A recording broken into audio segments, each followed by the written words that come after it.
तो ब्रेक के बाद स्वागत है आपका। पहले चरण के संग्राम का संपूर्ण विश्लेषण कर रहे हैं हम। कैराना में 14 उम्मीदवारों के बीच फाइट देखने को मिल रही है। 17,19,000 वोटर यहां किस्मत का फैसला करेंगे। समाजवादी पार्टी की इकरा हसन और बीजेपी के प्रदीप कुमार के बीच यहां पर मुख्य मुकाबला देखने को मिल रहा है। कैराना पश्चिमी उत्तर प्रदेश की सबसे चर्चित सीटों में शुमार है। फिलहाल 2019 में यह सीट बीजेपी के खाते में गई थी और प्रदीप चौधरी यहां से सांसद बने थे। इस बार भी उन्हीं पर बीजेपी ने दांव लगाया है। उनके सामने है लंदन रिटर्न इकरा हसन। इन दोनों कैंडिडेट का फैसला कैराना लोकसभा सीट के 17,19,000 वोटर करने वाले हैं, जिनमें महिला मतदाताओं की संख्या 7,98,000 के करीब है, जबकि पुरुष मतदाता यहां पर 9,20,000 है। अब जरा कैराना के मुद्दों को भी समझ लेते हैं सिलसिलेवार तरीके से। सबसे प्रमुख मुद्दा यहां पर है दिल्ली सहारनपुर रेल लाइन। इसका दोहरीकरण होना है। यह मुद्दा लंबे समय से लंबित है। वेस्ट यूपी में हाईकोर्ट बेंच की मांग भी यहां पर लंबे समय से उठ रही है। किसानों का गन्ना भुगतान भी एक मुद्दा है। युवाओं को रोजगार, अंतर्राष्ट्रीय स्टेडियम की मांग भी की जा रही है।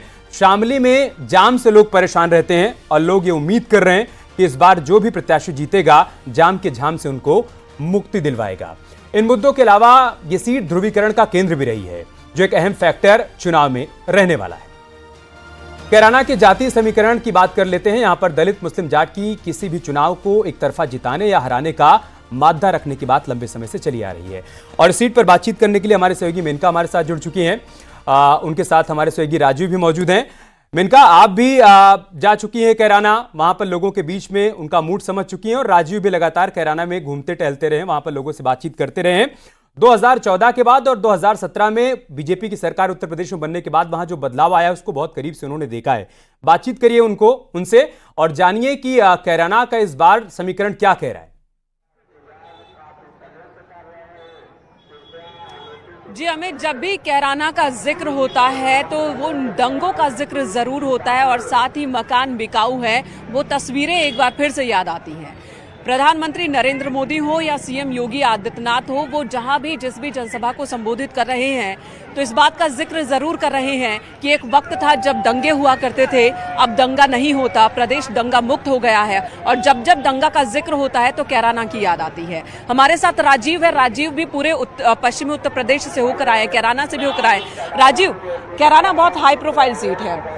इकरा हसन कोई टक्कर दे रही हैं या जो भीड़ उन्हें देखने के लिए, सुनने के लिए उमड़ रही है, वो सिर्फ देखने सुनने के लिए है? अब देखिए, यकीनन अगर कैराना की बात करें तो कैराना पर अक्सर घरों में हिंदू परिवारों के पलायन का मुद्दा उठता रहा है, चाहे वो विधानसभा चुनाव हो या लोकसभा चुनाव हो। इस बार भी जो भारतीय जनता पार्टी के नेता हैं वो लगातार कैराना में पलायन का मुद्दा उठा रहे हैं। क्या ये असर जमीन पर दिख रहा है? लेकिन ये असर जो है वो आने वाले दिनों में अब जो नए मुद्दे हैं उनको लेकर भी चर्चा हो रही है। अगर बात समाजवादी पार्टी की प्रत्याशी इकरा हसन की करें तो ये बात सच है कि उनके साथ भीड़ जरूर नजर आ रही है, लेकिन कई बार आपने देखा होगा कि कई विपक्ष के नेताओं के साथ भीड़ होती है लेकिन वो वोट में कन्वर्ट नहीं होती है, जो विपक्ष के सामने सबसे बड़ी चुनौती है, और ये इस बार भी देखने को मिल रहा है। हालांकि इस बार बीएसपी ने भी अपना जो कैंडिडेट उतारा है। बीएसपी किसका खेल खराब कर रही है? देखिए, फिलहाल जिस तरह से माहौल बना है वो ये कहा जा रहा है इकरा हसन अपने दावे कर रहे हैं। राजीव को रोक रहा हूं इनका, कौन किसका खेल बिगाड़ेगा, कौन खेल बनाएगा, ये तो 19 अप्रैल को वोटिंग के बाद जनता खुलकर बताएगी, अपनी बात रखेगी। नगीना में आखिरी दिन धुआंधार प्रचार देखने को मिला। कुल 6 कैंडिडेट यहां पर अपनी किस्मत आजमा रहे हैं। 14,90,000 वोटर किस्मत का फैसला करेंगे। एएसपी से चंद्रशेखर चुनावी मैदान में हैं, बीजेपी के ओम कुमार और समाजवादी पार्टी से मनोज कुमार हैं। मुकाबला यहां पर इन सभी के बीच देखने को मिल रहा है। नगीना पश्चिमी उत्तर प्रदेश की दलित बाहुल्य सीट है।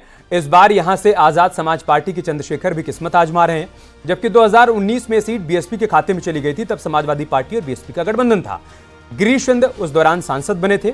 इस सीट पर कुल वोटर्स की बात करें तो 14,93,000 वोटर हैं, जिसमें पुरुष वोटर की बात करें तो 7,95,000 उनकी संख्या है, जबकि महिला वोटर की संख्या यहां पर 6,97,000 है। इस बार नगीना में कुल 6 कैंडिडेट अपनी किस्मत आजमा रहे हैं। नगीना लोकसभा के मुद्दों की भी बात कर लेते हैं, सिलसिलेवार तरीके से वो भी आपको बताते हैं। अस्पताल में स्टाफ की कमी एक बड़ा मुद्दा यहां पर है। विश्वविद्यालय की मांग लंबे समय से यहां पर की जा रही है। मिनी स्टेडियम की मांग भी हो रही है, वो भी एक मुद्दा है। शिल्प कला के लिए मदद की मांग भी की जा रही है। ग्रामीण सड़कों की मरम्मत हो, यह भी यहां का एक मुद्दा है। ऐसे तमाम छोटे छोटे मुद्दे लोगों की बड़ी समस्या दूर कर सकते हैं, और लोगों का कहना है कि इस बार जब वोट करने के लिए जाएंगे तो ये मुद्दे उनके जहन में रहेंगे। जनता इन्हीं मुद्दों पर वोट करने वाली है। हमारे सहयोगी अनुपम हमारे साथ जुड़े हुए हैं, वो नगीना में थे, वहां पर सभी प्रत्याशियों से उन्होंने बारी बारी बातचीत भी की। अनुपम, क्या कह रहा है नगीना का समीकरण? वहां पर जो चुनाव प्रचार देखने को मिला सभी दलों की तरफ से, उस प्रचार का कितना प्रभाव देखने को मिल रहा है?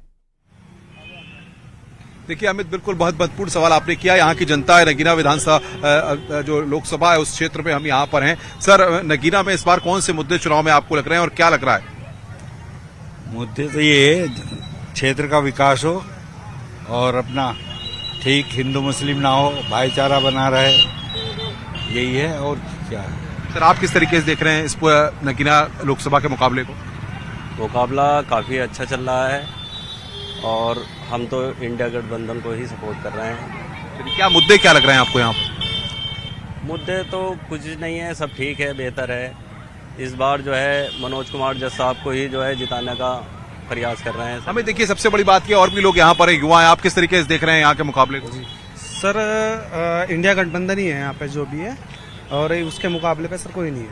देखिए नगीना में सबसे बड़ी बात यह है कि जो यहाँ से पिछली बार सांसद जीते थे, उन्होंने इस बार बीएसपी से बुलंदशहर से दावेदारी ताल ठोकी है, तो वो बुलंदशहर से चुनावी दंगल में ताल ठोक रहे हैं। और सबसे बड़ी बात यह है यहाँ पर जो पूरा गणित है कहा जाए चुनाव का नगीना में, क्योंकि समाजवादी पार्टी या इंडी गठबंधन से मनोज कुमार को प्रत्याशी बनाया गया है और मनोज कुमार जो है वो जज की नौकरी कर रहे थे बिजनौर में ही।